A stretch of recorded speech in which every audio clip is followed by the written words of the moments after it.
Hi there, and welcome to Reflections with Rhonda Jones and my co-host Monica Livingston. Today, we're gonna let the gals introduce themselves. They deserve that, I think. Been faithful panelists for well over a year.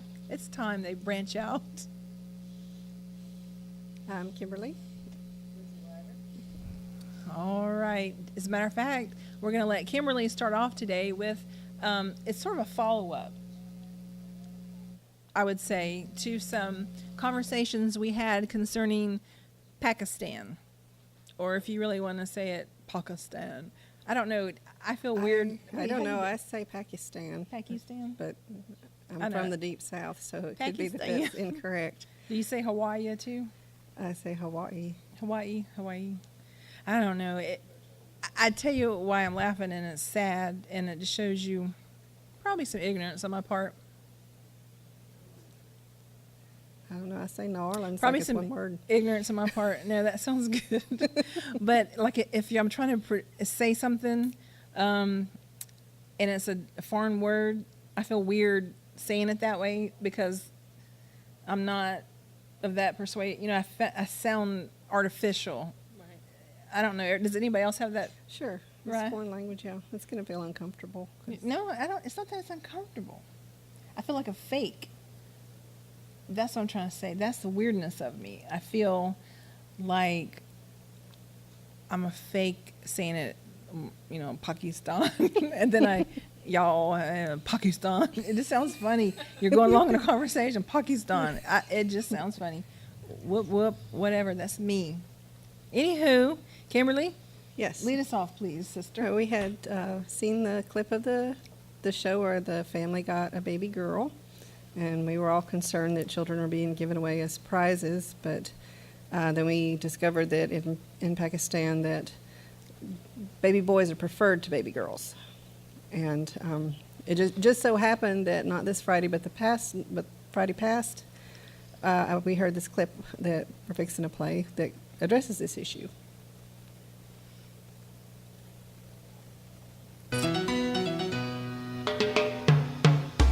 I'm Marco Werman, and this is The World, a co-production of the BBC World Service, PRI, and WGBH Boston. In Pakistan today, imams at Friday prayers all over the country used this line in their sermons: "My daughter is a blessing, not a curse." That's the slogan of a nationwide campaign to change attitudes toward girls in the country. Sadly, Pakistani girls suffer from widespread mistreatment there. The preference for male children has also led to a huge gender imbalance. One statistic says it all, really. According to the UN agency UNICEF, around 300 bodies of newborn female babies are found each year, and that's just in the city of Karachi. That's the context behind the campaign and behind the slogan, "My daughter is a blessing, not a curse." Earlier today, I asked Pakistani author Bina Shah what she thought of the campaign. I think it's a very clever idea. Now, the whole campaign is something pretty new. I have not heard of it before this, and it's really never been tackled on such a wide platform before. I do think it's a bit of a genius move to try and get religious figures involved in it. Can you imagine being a fly on the wall of one of those mosques around Pakistan today, or outside as the men discuss what they've just heard? I mean, what do you imagine they're thinking? I think they're going to be very upset because, to be very honest with you, and I'm giving you my personal experience, fathers in Pakistan are very loving. They adore their children. They love their daughters. Anybody who was driven to do this to their daughter had to have been just seriously so pressured and so driven on, so unbalanced by societal pressure and economic pressure. This is not the norm for Pakistani fathers. I mean, given that love of their daughters, why do you think there is such a strong rejection of female babies in Pakistan? It's societal pressure. There is still the all-pervasive thinking that a boy is more valuable than a girl for so many reasons. And most of those reasons have to do with economics. A boy is going to earn money. A girl needs to be wed. She's an extra mouth. She's a guest in the household until she marries and goes to her quote-unquote proper family. Those are going to be tough attitudes to change, don't you think? They are very tough to change, but at the same time, it's such fertile ground for changing. I mean, Pakistan's girls are really, they're so vibrant and they're so passionate. They're so eager to be educated at all ages. Do you trace this to the attempted assassination of Malala Yousafzai, or is there something that's been kind of growing before that? Well, to go back a little bit in perspective, Islam, the religion of Islam, when it was introduced, and Islam being central to life in Pakistan, one of its key tenets was that you do not kill your unborn or your young daughters, because that was a practice in pre-Islamic Arabia. So we were always taught growing up that Islam came to change that. Unfortunately, there are still tribal customs, and there are economic pressures that cause people to harm their girls, just as you see in India. We have the same pressures and the same problems. And have you ever been kind of the victim of like seriously backwards attitudes about women, Bina? I grew up in a very traditional family that was very conservative, and so I was not expected to be permitted to go to university, for example. I went to the U.S. to study at college and graduate school, and that was really something going against the grain. It was a difficult struggle for my family to go through and to face the disapproval of the larger extended family. And that's sort of the way it works in Pakistan. There aren't laws that say a woman can't do this and a woman can't do that. It's really more patriarchal attitudes that are embedded into the family through the authority figures of fathers and uncles and grandfathers and what have you. Have they accepted your being a novelist? They love it. They're very happy about it now. Bina, thank you very much. Thank you. Bina Shah is a Pakistani novelist. She spoke with us from London. And thank you guys for putting up with that long clip. But I would have not been able to quote everything that she said and everything she brought out. I was just appalled at the sheer number of infant girls that were abandoned, and I'm glad the government is taking a stand in Pakistan and that they're using the Islam religion to try to change things. I didn't know that it predated Islam, that Islam had actually come in to change that idea, that the patriarchal idea, and that sons are more important than daughters. Yeah, I love how it said that the woman is the daughter's a guest in the house and another mouth to feed until she's wed and gets isn't that with a horrible? proper family. Can't imagine viewing my child like that. I don't know. I tell you what, it did bring me to tears whenever they were talking about the babies found, just discarded, the female babies on the side of the road or wherever they do. Gosh. Well, it puts the other show a little more, even more into perspective, that they were trying to make this little baby a prize. Yes, still objectifying a female child, but it seems like the tide's turning, and people are beginning to, like the lady said, who came from Pakistan, most fathers do love their daughters, but this ingrained social idea that daughters are not valuable is putting so much pressure on them, and there's a huge gap between people who are rich and people even who are middle class and poor in Pakistan. And if you really view your infant child as one more mouth to feed, and you've got two boys that you're trying to feed and you barely can, you do have that economic pressure to try to feed what you have and let go of what you can't feed, which is horrific in my opinion. I'm sure they're like we are, and they know what causes having babies. So Yes, I do just not know what the view of Islam is on contraceptive. I know, there's Christian views that are against the preventing of pregnancy. I don't have any idea what. A lot of Catholics are against The- use of any kind of contraceptive that would, prevent pregnancy, because that's apparently what, sexual intercourse is for, according Alrighty to then. a lot of staunch Catholics. Yeah. Well, then I'm confused because did the priest think they were going to make a babies with the little altar boys? Or Well, I don't know about that. Well, good point. Yeah, that is a good point. But on a good note, in Pakistan, there was a student whose family was middle class.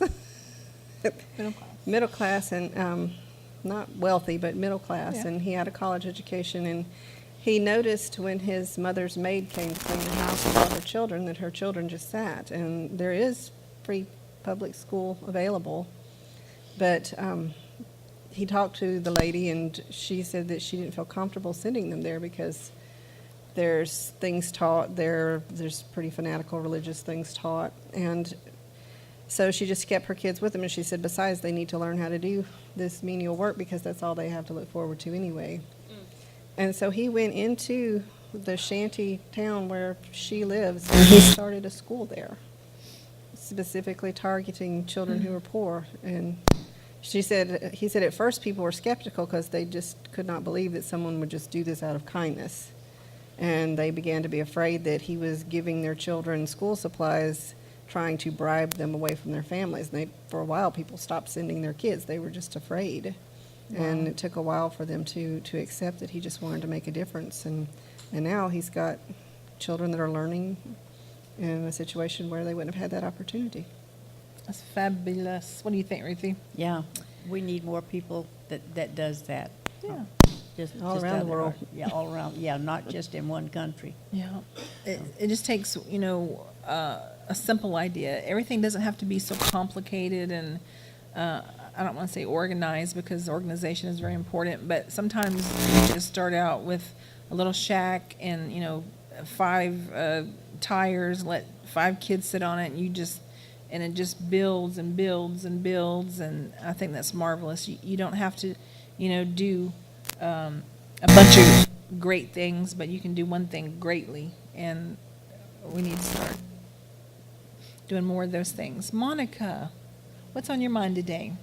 Well, when you were talking about people doing stuff for, just for seeing a need or seeing something that, inspires them and they just do it, I was reading an article on Yahoo, and it was actually about some prison inmates, I believe it was in California, I can't pull the article up right now, that actually have been started doing a walk for breast cancer within the prison to raise money for breast cancer. Wow. These are people that are considered, the scum of society. They've murdered, hardened criminals. These are lifers or, people on death row, and they're actually, still human beings. And a lot of times people forget that. And these men have families. Some of them don't have wives or children, but they have parents or they have sisters and they have people they know, and even other inmates that are battling cancer and things. And so, I just thought it was a good story that even though, society's cast them off and they've made mistakes and, they have to, I guess, pay for their crimes or whatever society's deemed is what needs to happen. But here they are doing something positive, and their goal this year is to raise $12,000 for breast cancer. So I thought I'd share that. I thought that was a pretty neat little story, and I actually had sent it to myself, but didn't receive it. Gosh, what's wrong with you? I'm glad you have a young mind. You can remember that sometime. Wish I would remembered the name of the prison, but anyways. Well, let's talk about Berea. See how stupid that sounds. Marillo. Y'all know what I'm talking about. The pasta making big, huge conglomerate company in Italy. It came out that somebody asked the owner, and I could be making some of this up, but bear with me. You're going to get the gist of it. Someone asked the owner, a media type person, and said, oh, well. Y'all bear with us. Okay, I'm trying to come up with my next sentence. But they asked him in an interview about his advertising. And he says, well, we advertise the traditional family where the woman is very fundamental to the family and where she's, making the food and setting the table and whatever. And so obviously that irked the LGBT community, the gay community at large, because their families are not typical, what everybody else's families are right now. One day, that might be prevalent as far as to be the typical family. But right now, they are not. They're in a minority case. But they were all up in arms, and, and he says, well, if they don't want to eat my pasta, don't eat my pasta. What does everybody think? I've got an opinion. You want me to go first? Sure. This man made his company, and if he wants to advertise this as what he sees as a family in his mind, that is what he sees. Another person in the LGBT community, they don't see a traditional family that way, and so, I don't think I would harp on them. I don't mean to say us versus them, but you have to put a woman and a man in there, or I'm going to be really offended. They don't see it that way. Their eyes are different. And this man, making a living, has a company, and that's who he advertises to. I think that's his business. And if he loses business because of his way of thinking, then he'll lose business. Exactly. That's the way I look at it. Yes, and like you said, gay lesbian marriages are not the majority right now, and he's going to advertise to. He has a target audience, and if you look at 90% of the people are going to be like this, 10% like this. I'm only going to make one commercial. I'd hit the target audience, the majority, and I don't think I wouldn't take it to mean that he thinks gay marriage is wrong. I don't think he said that. No, I don't think he so just either. said that in his mind this is a traditional marriage. Well, he So did that's- come back in an apology video and say that he doesn't discriminate against anybody. That would be what I'd be but more I concerned think about. I think that to say well, this is who we've chosen to brand our pasta to or whatever Right. That's was his probably business. not the main thing. It's when he said if they're gay and they don't like my pasta, they can go eat another brand. It just kind of sounds like he doesn't really want their business. You know what I'm saying? It sounds I don't hard. have a problem I mean, with I that. understand either. that it's his business and he can market it to who he wants to. Yeah. But you know what I'm saying? It just comes across as like, really don't care if you eat my pasta. Don't want your business. And Maybe he didn't mean to don't want to, but don't have to have it. But I had seen an article about a cake baking factory person. Sorry. It was just a lady and her husband, and they had a little town where they did a bakery, and they refused to do the wedding cake for a gay couple. And they lost business over it, but that was their decision, and the Right. consequences of that decision are a loss of business. And then she had people being hateful, which she didn't deserve. And then she got all upset because she went out of business because people boycotted her business. But the boycotting I don't have a problem with. It's, people becoming hateful when Right. someone takes a stand and says, this is what I believe. Well, with this commercial, what about, I'm a family. I don't have a man in my life, but I'm still a family. Does that include me? Or what Ruthie, about if you don't like their pasta, you can eat another brand. You just eat another brand. yeah. Or what about a husband that's lost his wife and it's just him and his children? Why weren't they offended? People get offended when no offense was meant. Yes, And so we exactly. need to look at ourselves and say, Come that's on. not personal. Yeah. Right. That doesn't have anything to do with me. Yeah. But you think about me as your problem. That's right. Well, his actual quote was, I would never make a spot with a homosexual family, not out of a lack of respect, but because I do not see it like they do. My idea of family is a classic family where the woman has a fundamental role. That could make some people upset. Well, you mean the woman has, man knows he should cook too, you could go, but you Yes. can be offended about anything in Right. life. Right. And I'm honest to goodness, I'm tired of these apology videos too. I'll be honest with you. I'm tired of them. If you offend somebody, if you want to come out with a statement, you misunderstood me, or you know what, I really did screw up, and but these apology videos are on my nerves. Right. Well, I mean, I think in his apology video, he was just attempting to clarify that he did not, want to seem as if he was discriminating against them. But I see what you're saying. It's, either say what you mean and stand by it, or, don't, if you make a mistake, admit you made a mistake. But it's kind of, I mean, he said that he was going to meet with representatives that represented more than just his traditional view of family, and possibly with people that represented families that he might have offended. So, Sure, and that's all well and fine, but I just believe that us offending somebody and then getting on there and having a video, I'm so sorry, and I won't, it's because you don't want to lose another cent. You want to keep making money, and you said it, and that's how you feel. Why apologize for the way you feel? Yeah, I'm sorry if I offend you, but this is me. you That's know? right. And these are my eyes. And, Yeah. one day he may see differently. He may have someone in his family that is in that situation, and he'll say, I need to be, but you don't have a lot of advertising dollars to make a scenario for each entire family. That's right. Yeah. Unit. There are so many different types. And so you'd go broke trying to hit everyone. And like Kimberly said, the broadest target is what you have to attack and use your Right. money toward.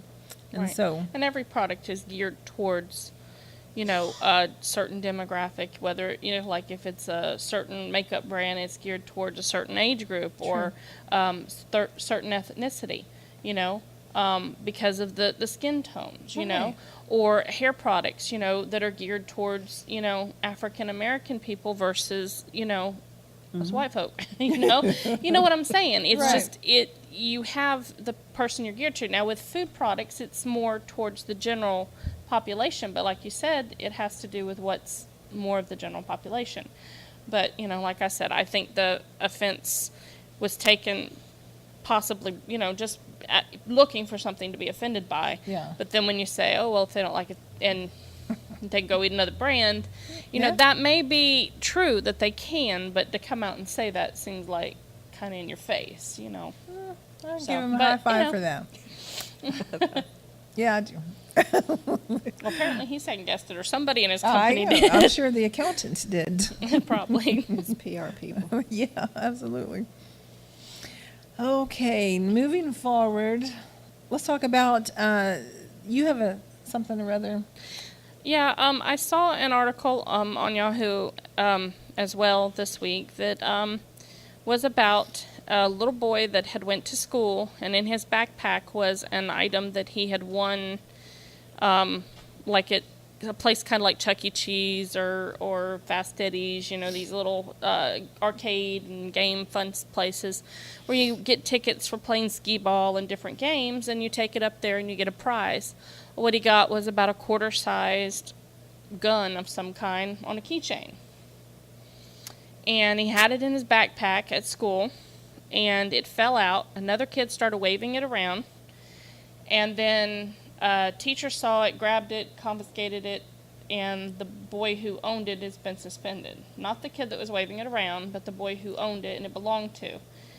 And I guess it's because it's a replica or an image of a weapon, is what the thing said. Obviously, they know that little boy can't shoot that little keychain thing at anybody and hurt anybody. But I guess they're Yes. thinking because he has it at school. Might could panic somebody, possibly. Well, there's little bitty derringers.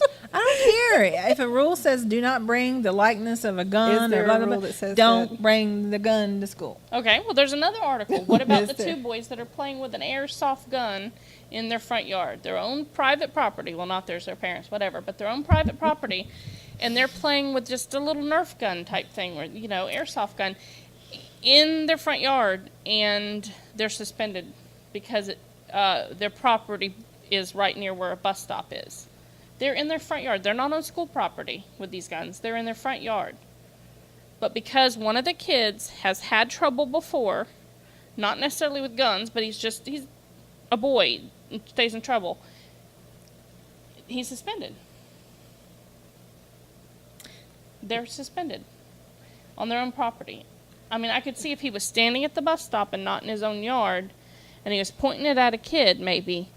But to be in his front yard playing with another friend, Yeah, to me that's not on school grounds. How does the school have, That- I mean, I think that we've gone crazy Right. in this country. Yes, we have to worry and we have to watch for signs, but when little boys are playing in their front yard, I mean, the bus stops next door to my house for the school district that we're, in. My kids don't go to that bus stop because we, take them out of district. But if my son was in the front yard and playing with his Nerf gun, and he could be suspended from school because it's close to where the bus stops to drop a kid off, and I think there needs to be some common sense used in some of these situations. Definitely. Tell the kid, warn first. Hey, look, it says real clearly in the rules, don't bring this quarter-sized gun to school. Don't do it. Don't wear a T-shirt with a gun on it. Don't. Keep it, wear it at home if you want to. That's your business, what you and your mama buy. Don't bring it to school. But in the case where they're in their own front yard, I could see if it was a threatening behavior to a bus driver or to a student on the bus, but to be in his own front yard, I think the school board's stepping over some I do boundaries too. there. Absolutely, yes. You think so too, Ruth? do. The school is there to teach the children, not to police them in their homes or on their private property. That's not the business of a school. They are to teach, Right. educate, It sounds like to me that there's not a lot of information, and maybe I'm thinking, there's a smoking gun out there, pardon the pun, but there's something out there that we don't know. Something happened and we didn't get all the information. Like the kids have been pointing at the kids getting off the bus, there's something that we're missing, I think, and unless, like Monica said, these people have just gone way overboard, which it sounds like, if we're not missing a little piece of Willing to information. give them the benefit of the doubt. Right. And based on just what Monica brought to us, I would have to A say... neighbor realized that the gun was not real, but called it in anyways because it made them feel uncomfortable. Nosy neighbor, keep your nose in your house. It's not a real gun, We and have you one of realize those in it's our not a real gun. neighborhood. Why does that? I'm sorry. Little boys play with swords. They play with fake knives. They play with real knives as they start getting older. They play with guns. They play with bow and arrows. Should we not let them have imaginary pirate dueling sword fights or pretend they're cops and robbers or Indians and, cowboys anymore because we're too afraid that they're going to grow up and blow somebody away? Kids playing on their front lawn because they've been in trouble before. Most kids get in trouble at some point in time. Now, I don't know the degree that the child got in trouble. Like Rhonda said, there may be a little bit more. But when you're playing on your front lawn and a neighbor sees it and admits that they realize it's not a real gun, You need to call... lady, you go back talk to cooking your mashed potatoes Right. or ironing your clothes Cook your or, Borelli spaghetti. whatever, Wow, or real reading your... stereotyping. No. I'm just saying whatever you were doing, go wow. back to it. If it was writing a novel or, reading up on brain surgery so you could pass your test and become that great surgeon. I'm not trying to stereotype the woman. I'm just saying... or the neighbor, because I don't even know if it was a woman, but, whoever it was, I think that there's a problem there. Like I said, just too ready to jump on something, kind of like the offense with the Barilla stuff, just too ready to... Barilla. Barilla. Well, don't you think the lady or man should have gotten out of their home and went, unless she was just petrified of the fake gun, but... knocked on the door and told the mom, look, I just want to give you my 2 cents. You can throw me off your porch, but I don't think it's a good idea. I'm uncomfortable. At least let him play in the backyard. I don't know. That's still... And she called the police, and the police didn't ridiculous. take any action against the boys, but then the school board does. Yeah. That's It just... sounds too much.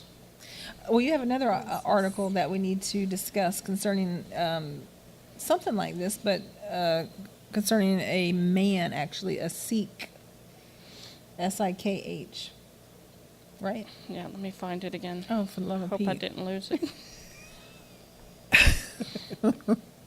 Excuse us. Well, Monica. Oh, here it is. Oh, you found it. Okay. Well, this gentleman he's a truck driver, and he's from Texas, and he was driving, and apparently one of the wheels on his 18-wheeler rig was flat, and he was in Mississippi, and he got pulled over by, the highway patrol. The county Mountie. Buford T. Justice. And upon pulling him over and him getting out of the truck, they realized that, he was obviously a ski. Is that how you said it? I'm probably pronouncing it wrong. Seek. Seek, sorry. So That's okay. sorry. But anyways, they realized that that's probably his beliefs. And they also know that apparently in their religion they carry what's called a kirpan, and it's a 3-inch blade that's a ceremonial blade that they sew into the waistband of their pants. And so they asked for it to be turned over. They obviously didn't they see aware it that unless it's he out of the pulled it pant? out, which it said, and he told him it was for religious reasons. How big is the The 3-inch blade, you said? Yeah, see, 3-inch ceremonial blade. 3-inch ceremonial blade? That's not how would you say what's 3 inches? What's how big's 3 inches? Ruthie, give us a measurement. Well, this is about 6 from here to here. So half that. Yeah, Something like that? yeah. Wow, that's kind of small. And the Department of Transportation officer demanded that he turn it over, saying that it was illegal. And he refused, telling him it was for religious reasons. And so it didn't end there. They're cutting up over here. He went to court, and the day he went to court, the judge saw that he was wearing his turban and told the deputies and stuff to inform him that he had to take that rag off his head or he would be last on the docket for the day. So he was further, Insulted. insulted. And the ACLU is bringing charges against the Department of Transportation Good. and then against the judge. Well, I don't Now, the have- Department of yeah. Transportation, you can see that they have a need to protect themselves, but if the guy didn't pull it out, I'm sorry, these ladies are cutting up here. I don't know what to say. Hide your head in the sand, lady. That's right. Why did I get in trouble? I'm innocent party. If he didn't threaten them with his weapon, Right. Well, I know that he has it there, but if he was cooperating with them, if he was, have your hands up, where we can see him, turn around, if all of that was going on, if he was doing the things that they were asking him to do and wasn't resisting at all, I can't see, in my mind, I guess, I don't understand why they were, pressing the issue of turning it over. I mean, I understand that they don't want to be cut. They don't want this guy to Right. pull out this blade and end up using it as a weapon and hurting one of them. So I do understand that. But I guess my point is if he wasn't, resisting, if he wasn't causing a problem and it was just a routine stop, it does seem like they pressed it because possibly his Of his- belief. right. And then for him to go before a judge, and then the judge was very disrespectful. Yeah, that was completely uncalled for the judge to make that statement and then to put him as last in line because he wouldn't comply. That was rude. Right. Well, you got to think whenever a policeman, of course, I don't know if you're allowed to frisk people just for the whim of it, because I can see how you go in through the waistband real quick and you might, I don't know if you could get cut by something like that. I'm ignorant. Well, I about imagine that if that. it was sewn into the, Yeah, the how would waistband that- of his trousers, it would have to be secured in there some way, or it would cut him. Yeah. That was sort of where my mind was at. It would be dangerous for him. That's where I got off track. So, I'm not sure. Like I said, well, it seems that the people who stopped him just assumed that he had that because of his headdress, and maybe he might not have had one. But they just assumed that he did and said, okay, hand it over. Well, if it's something that's religious, unless it's really like a sword or, or one of the daggers that, Yeah. and stuff. and I it just- did say that one of the officers declared that all Sikhs are depraved and terrorists. Wow. Oh, okay, that's definitely. And then they crossing the arrested line him there. for refusing to obey a command. Well, So, and to me, whether you think the police is right or wrong, unless you think they're going to kill you or something, if they tell you to do something, I'm a firm believer you just You do do it. it, yes. Don't you think? I mean, Yes. you just do it, and then the fallout can come later. But so Yeah, I read an article about that, that how to survive talking to a police officer. oh wow. But that was one of the first thing they said, to remember the police officer is in charge. And yeah. you do whatever he says, and, even if it's embarrassing or you're humiliated, Sure. it beats going to jail. Right. If he asks you to pull off your shirt, do you do that too? Well, I don't think that they would go that far. Anything within his legal bounds. Like, if it was a female officer, she could search me if she felt like she needed to. And I wouldn't appreciate that, but I'm not going to argue with her. Yeah. Because I don't want to go to jail. Yeah, yeah. Just a little bit over here on this little policeman subject. They have a hard job. There are policemen out there that are like every other vocation. There are some good Right. guys and bad guys, and good girls and bad girls. But you do what they say. And like Ruthie said, if a male policeman said to me, for whatever reason, take off your shirt. I doubt I would, because I know that's not right. I know that is wrong. But there's some things, I don't know if that person has the authority to ask me or not ask me. So most things other than, get buck naked, I would do. Because when I had my day in court, I would like to show that I'm pliable and, Right. and I Right. tried my best to do right. And just on a side note, the article said that if you're concerned that they may not be a police officer, if they're asking you to do something that doesn't make sense, then you can ask if you can use your phone to call 911 to verify who they are, and a real police officer will let you do that. That's So, a good point. Just a tip to remember. Right, good tip. no, I had a officer, pull me over for driving over the speed limit when I was a teenager. And my dad had always taught me that if you're not, don't pull over just on the side of the road unless it's a very, daylight or whatever at night. Drive to a convenience store or a parking lot of a grocery store or something that's well lit and there's people around. Don't, leave yourself in a secluded area with anybody. And so I drove, and it was probably a good half a mile, 3/4 of a mile from where he turned on his lights to where I stopped. When I got there, he's like, he was a little upset, let's just put it that way, that I didn't pull over right away. And I told him, I said, I've been taught by my father not to pull over on the side of a dark highway to get to a convenience store. And he did calm down a little bit. So, if, like you said, if they are a legitimate police officer, they're not going to take issue with something that's rational as long as it's Yeah. not going to put them in danger and Right. things like that. Right. So, Yeah. and the guy did plead guilty to not obeying the command. So, he wasn't trying to Apparently get he out did of it have and the saying, but he didn't want to turn it over for religious beliefs. And I think he did feel like he was being persecuted by them.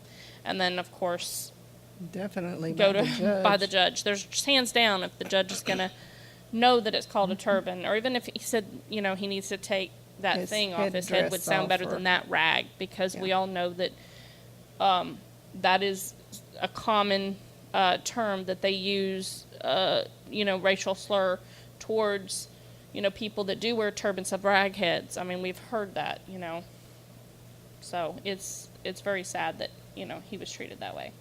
Really is. And I guess, what would you say was the reason it all stemmed? Well, Mississippi's not a very forgiving state when it's people that are not like them and all. We Right. just know we live Well, around just in Mississippi. the South, period. Well, that's true. Yeah. That's true. We don't want to blame Mississippi. That is true. Very Bible Belt. intolerant. Yeah, that's it. It's Bible Belt. And very intolerant. And that it's just one more, piece of evidence against, people. We've come a long way, I think, to show tolerance, but, then you see something on the news and then it feels like we're going backwards again, Yes. kind of like segregation. And it's terrible. Yeah, it's good that we have news media that lets us know what's going on and what's happening. But it seems that most of the stuff that news media looks for is something that's to drag people down instead of looking for news that will build people up. And I just don't know how I feel about that, for the simple reason is we need to know the bad too, I guess. But I think we need to hear as much good as we hear of the bad. Right. I think so too. I mean, what would you suggest as far as the news goes? How should they lay it out? When they first come on, tell us this is bad, this is bad, this is bad, and then the last part of it tell us all of the good stuff that's happening in this world.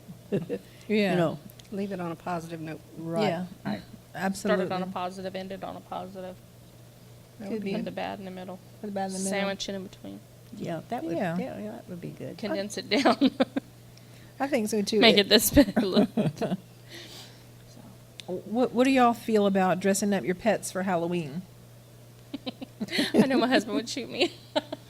No, my niece, or my nieces and my sister had bought a little pet carrier, looks like a purse, big purse, with, the mesh in the side for the dogs. And when we first got our Dotson, she was so little. Her head was so big, but her body was, she was just so little overall. Could fit her almost in one hand. Their dog had outgrown it, and one of the dogs that it was for had passed away. So my niece gave me the two purses, and inside of them was a little dress, and I put it on my dog once, but my dog was just so petrified when we had it on her that she just kind of sat there, all crunched down. So I haven't done it since. So you're again it. Well, I think it's cute when I see them. I always laugh at the commercials that show all the pictures that you see on Facebook and stuff of the dogs, dressed up. Can't imagine doing that to a cat because I guess it's just mean cats. Most cats tend to nip at me or scratch at me. I love animals and I love cats too, but it's just something that, I don't know, I guess I'd do better with dogs. But I think it's cute. I guess each their own. If you decide to do that for your animals and your animals tolerate it well, you know your animal better than I do. I'm not going to go and try and dress up, Bob, but, Well, I'm not going to, poo-poo you if you decide to dress up Bob. there's just as much difference in animals and pets as there are in people. Right. My youngest daughter had a cat, and she dressed that cat up all the time. The cat didn't bother it at all. She even we moved into a house, and there was a mama cat and 3 kittens that were wild, and within a month she had them tamed, and they were her pets. That's just the way, she has this with pets. And so that was fine. She could dress them up, and they didn't mind. That's okay. But if your pet kind of freaks out, then that's not something you would want to do. Same thing. If you try to do something with your child, put something on it, and they start freaking out, you're not going to make them wear it. So what's the difference in a pet and a child? That's the way I look at it. Your pet is your child is true. because you're A lot of people, responsible yeah. for it. And we is did true. actually, when we were walking through Walmart the other day, and they had the Halloween stuff out, I did say, honey, you want to get a costume for the dogs? And we were looking at them. Of course, my kids picked out 2 that were like itty-bitty, would fit neither one of our dogs. It was funny, but we didn't end up getting them. What were they? I think one was the princess one. They were looking at that one for Penny, and the other one was like either a bumblebee or a devil or something for Georgie. I can't even Oh my remember what they gosh. were. I cannot remember. I always wanted to get an eye patch for Pup and do him as a pirate, but he wouldn't like it. So That's what I was thinking too. He'd be a cute pirate. he would. Tell him about your one-eyed dog. Yeah, we adopted him from the animal shelter. My oldest son, we told him if he wanted a dog that he had to prove he could be responsible. So he got odd jobs and worked that whole summer till he had enough money to get the dog from the animal shelter. And he had been, the dog had been severely beaten. He was just a few weeks old, and he'd lost an eye. So that's why I was thinking we could put a patch on him. But he's 9 years old now, so 8 years old. Yeah. Yeah, he's been a good dog. He don't like people though, so and he wouldn't He likes appreciate me. a costume at all. He wouldn't He likes appreciate it. me. He does. Most people he does not care for. I have my across the street neighbor that I've known for Yeah. 7 years, he still doesn't I can appreciate come her. from her house to your house, and even though he knows me and likes me, until I get close enough and can smell me He and can smell her on you know you. start. No, yeah. until I get close enough that he knows it's me and not her. He'll bark. Yeah. Oh yeah, he doesn't like her. Sorry, I don't know what it is, but I think he loves his Aunt Rhonda, though. He Always does. pet him, and scratch him with his little ears and call him Thunder Bunder. Yeah, he's a good old dog. Yeah, he really is. Precious. so are you dressing up your pets? I don't have enough money to buy all the costumes it would take for all of our cats. But seriously, we have 3 inside cats, and And then everybody else keeps dropping them off in the neighborhood gee, outside. Nitty, you know, you people know you love animals, and then they think this is like the animal sanctuary, and it's a little overwhelming. But yeah, we have a black cat, which is her name is Bob, and she's going to actually be on the in our revival this year in October. Are you dressing her up, or she's just the black cat? Just the blackness and eeriness of a black cat. You know, she'll be over here at the 2nd annual Holy Ghost revival, and then Beauregard, which is Daisy Bow. She has a weird tail, and then Gonzo, I don't know. You know, Monica's right. You know, cats are just, they have minds of their own, and then if they don't want to participate in something, you can hardly make them. Yep. We cannot do it. So no, I don't think so. You know, my dad used to have me come over and like watch his house when him and my stepmother were going to be out of town, and make sure the cats got fed and make sure I saw them daily, that they were okay and nothing had happened to them. And I remember one of them was always so loving and wonderful when my dad and Marcia were around, but you let him go out of town and that cat would get in a chair or underneath the couch, and I'd walk by and it'd out at my leg, and oh yeah, Oh no, that'd be yeah, it was something else. It was like it didn't want me there they're evil. because, I don't know. And then, our cat Rio, she's something else. She'll get on the bed and lay beside us, or Joey mainly. She really loves Joey. To me, she tolerates. She's jealous of you. But I'll go to get it in my side of the bed, which is where she likes to lay, and I'm like, scoot over, Rio, and I'll go to move her over, and I don't care how gently I do it. The cat is like, so, yeah. And her territory.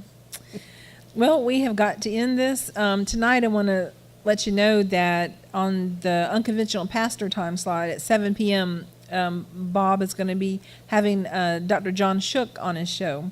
And also at the place from 8 to 10, my husband and I are going to have Dr. John Shook on our show. And so Very nice. we're really excited about that. And he's also coming to visit the New Covenant group in October, and we are really so excited about that. And we're going to give him a little southern hospitality, and maybe he'll come back. I'm not sure, but he does live below the Mason-Dixon line, so maybe he's been introduced to a little bit of it already. But anywho, we're looking forward to these shows coming up. Don't miss T-Bog and Clash Course, Meeting of the Minds with Christopher Mowdy, and Inspiring Honesty. And we just thank you for tuning in today, and we'll see you next week.